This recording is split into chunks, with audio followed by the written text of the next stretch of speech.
As we gather here today in the land of popular struggle against injustice, against apartheid, and the land of inspiration for freedom and justice, there is no better time to proudly quote what Nelson Mandela once said: "We know too well that our freedom is incomplete without the freedom of the Palestinians." Ladies and gentlemen, my name is Maysara Al Arabeed. I'm a Palestinian from a refugee camp. Thank you very much. I belong to Herbia village occupied in 1948, along with one of many refugees who today still remain expelled from their homelands and still living under siege, occupation, or degrading circumstances. It's my honor to represent Palestinian youth here today at the One Young World Summit. I'm delighted to be with so many of you guys who have come to share inspiring life stories and are here with the firm belief that they will be the driving force in making this world a better place. When I was 12, I was psychologically traumatized by the ongoing conflict in Palestine, especially in Gaza where I live. You know what? I lost my ability to speak. I grew close to a kind-hearted person, himself visually impaired, who understood my agony. He wholeheartedly believed in me and seized every opportunity to help me speak again. It took many attempts, a long time before I managed to utter a single word.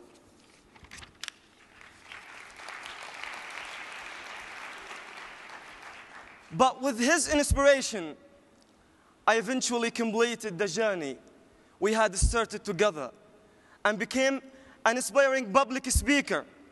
It took me 3 things: faith, resilience, and 3 years. And here I stand today delivering a speech at One Young World Summit.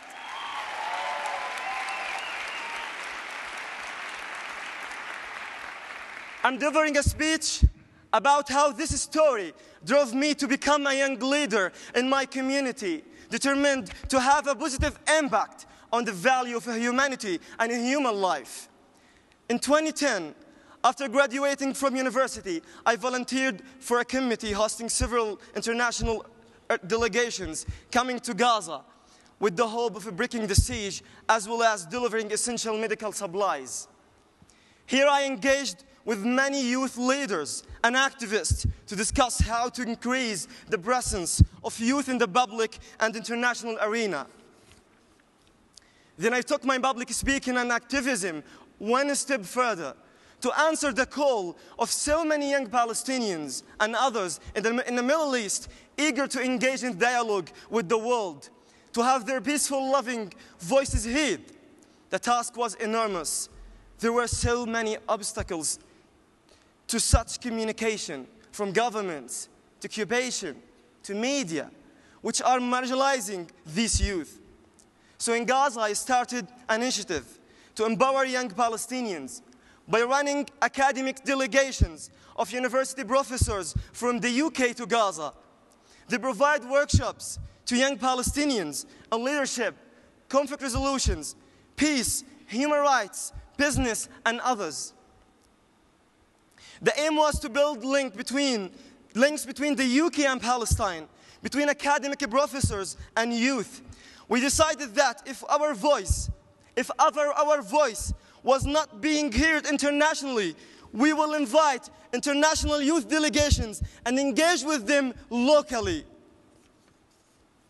Following the first successful delegation, we decided to form the PAL Foundation, PAL standing for Palestine Academic Link. The PAL Foundation has now hosted 4 academic delegations from the UK institutions, and we are building relations with other European universities.